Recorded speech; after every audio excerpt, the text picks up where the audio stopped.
Hi, thank you for joining us. We're going to discuss peritonitis. Peritonitis is the inflammation of the peritoneum, which is the tissue that lines the inside of your abdominal cavity. It is caused by an infection from the blood or lymph nodes or entry of bacteria. So the first type is the spontaneous bacterial peritonitis, also called the SBP, which involves an infection caused by bacteria. A Nursing and Allied Health premium article titled Dialysis-Associated Peritonitis in Children stated that peritonitis can result from bacteria reaching the peritoneum by one of several routes: transluminal, mainly touched contamination; paraluminal, through an exit site or tunnel route, tunnel infection; enteric, hematogenous, but only rarely ascending through the vagina. Spontaneous bacterial peritonitis is usually a complication of liver disease, such as cirrhosis, because cirrhosis causes a lot of fluid backup in your abdomen, which can lead to a bacterial infection. When body fluids build up in the abdominal cavity, which is called ascites, and results in inflammation. If people develop ascites from liver disease, heart failure, cancer, or other causes, they have the highest risk for developing SBP. And if you have already had spontaneous bacterial peritonitis, you are over 50% more likely to develop it again within the same year. The second type of peritonitis is secondary peritonitis, which is the most common. It can happen due to a hole or a rupture inside an organ or in the abdomen, or it is caused by other health conditions. A hole can happen from medical procedures like catheters and feeding tubes. Common causes of peritonitis are treatment for kidney failure called peritoneal dialysis. This treatment helps to get rid of waste products from the blood when the kidneys struggle to do that themselves. A hole can also come from a ruptured appendix, stomach ulcer, pancreatitis, diverticulitis, or trauma. And I will hand it off to Alina.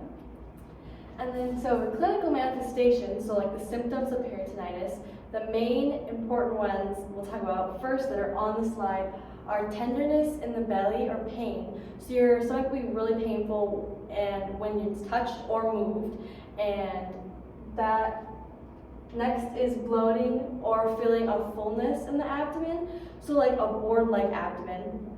And this also we call like abdominal distension. And so a patient would be very guarded and when someone would try to palpate the area. And then reduced urine. So those are like the main three.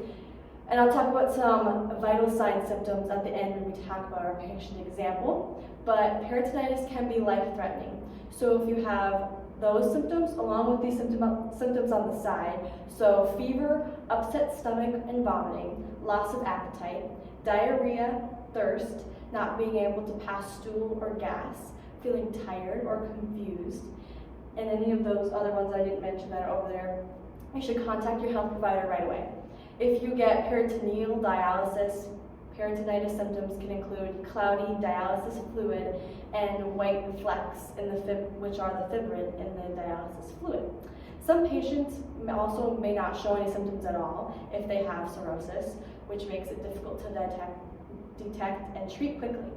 And next, Josephine is going to talk about interventions we as nurses can help you to do, complications of peritonitis, some causes, and then education on how to self-care. All right, so nursing as well as collaborative initiatives. Most likely a patient will receive antibiotics and perhaps even surgery. These are measures though that a provider would take or at least order. We as nurses would not even make the peritonitis diagnosis. As nurses, we would be working with the surgeon as well as the provider, reporting and documenting symptoms, vitals, and any statements made by the patient. We're like the middleman, talking with both the patient, discussing the symptoms and signs they are feeling, and then recording these to the provider as well. As nurses, we can administer antibiotics and any other medications once they are ordered. These antibiotics will remove infection and prevent further infection as well as sepsis from occurring, which I'll talk about later. A type of medication a client with peritonitis might receive would be an antiemetic drug. These drugs are used to prevent vomiting. Vomiting is the body's response to something that is foreign and harmful to the body. It is a protection method, but it can be dangerous for those who are already at risk or have severe dehydration, which those with peritonitis do have. Essentially, how these antiemetic drugs work is they interact with the cortex, hypothalamus, and limbic areas to change how nausea is felt and viewed by the brain, thus preventing vomiting.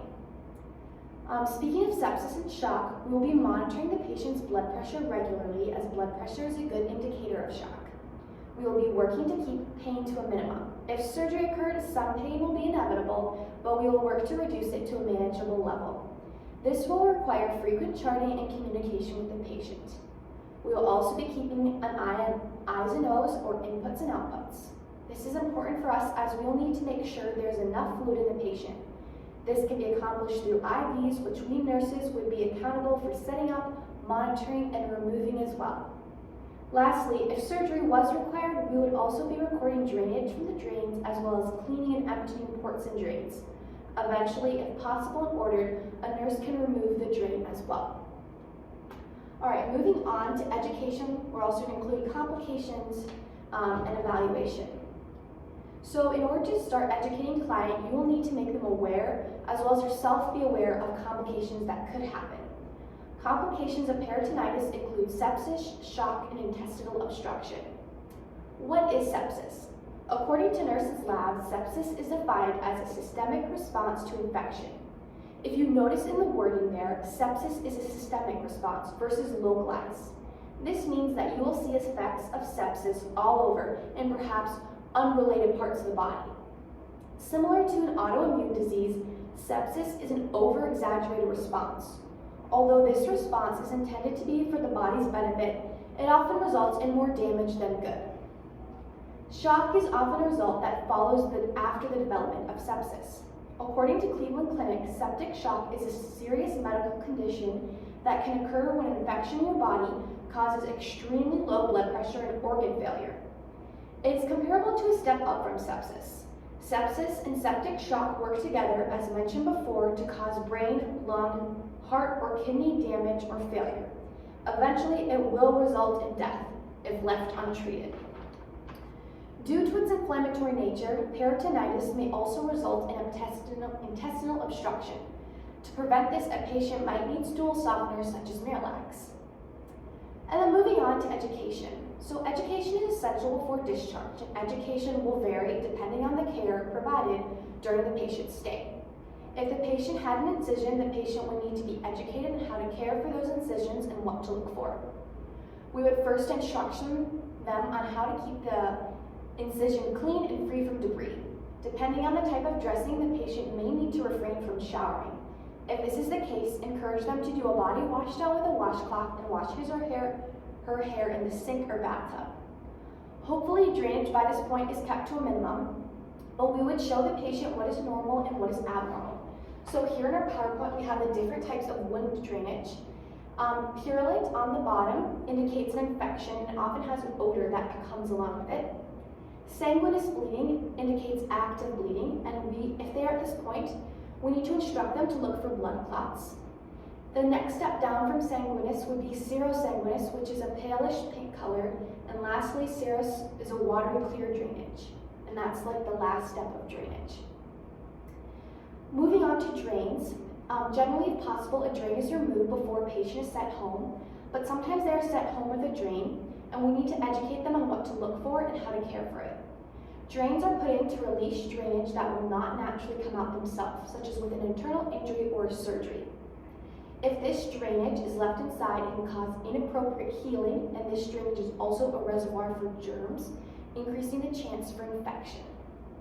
The two types of drains that a patient could be sent home with would most likely either be a JP, which stands for Jackson Pratt, or a Hemovac drain.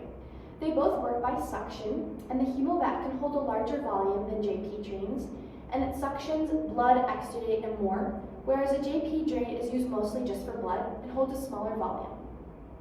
You can clean the port with soap and warm water, and once a JP is half full, we need to make sure to clean the port and empty. There would be more communication happening that would allow you as a nurse to be more specific with the patient once you know what type of drain and how long they would have it in for.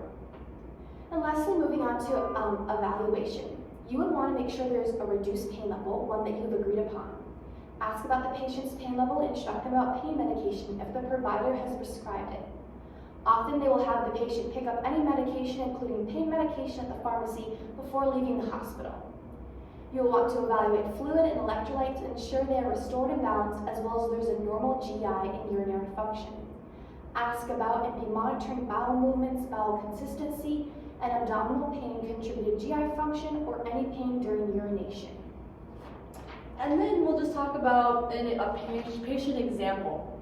So this patient has peritonitis, which also can be called hot belly, and then some symptoms, which I said I would talk about the vital signs. So it's increased pulse, increased blood pressure, dehydration, pain, and decreased bowel sounds. And then they'll have a board-like abdomen, so it's really painful, and so like rebound tenderness would be extremely painful. And then some risk factors is abdominal surgery, pregnancy and trauma, ulcers, appendix rupture, and diverticulum, which is what we talked about. And then there's certain interventions that we talked about. So we would want to be giving antibiotics as well as fluids. Those are both often given through an IV. And then we also want to reduce abdominal distension just to remove the pain. And then we have nursing care. So again, IVs and electrolytes that will prevent like GI distension and just overall prevent infection from occurring. We want to prevent infection processes, so washing our hands, get antibiotics, cleaning those drains really well, and then preventing further complications as possible. And then we have provided you with a handout, and the handout is targeted specifically towards the young adult population, and it'll be really helpful to reach that population. If you have any further questions, you can definitely reach out to us. Otherwise, look at the handout and provide that to your patients.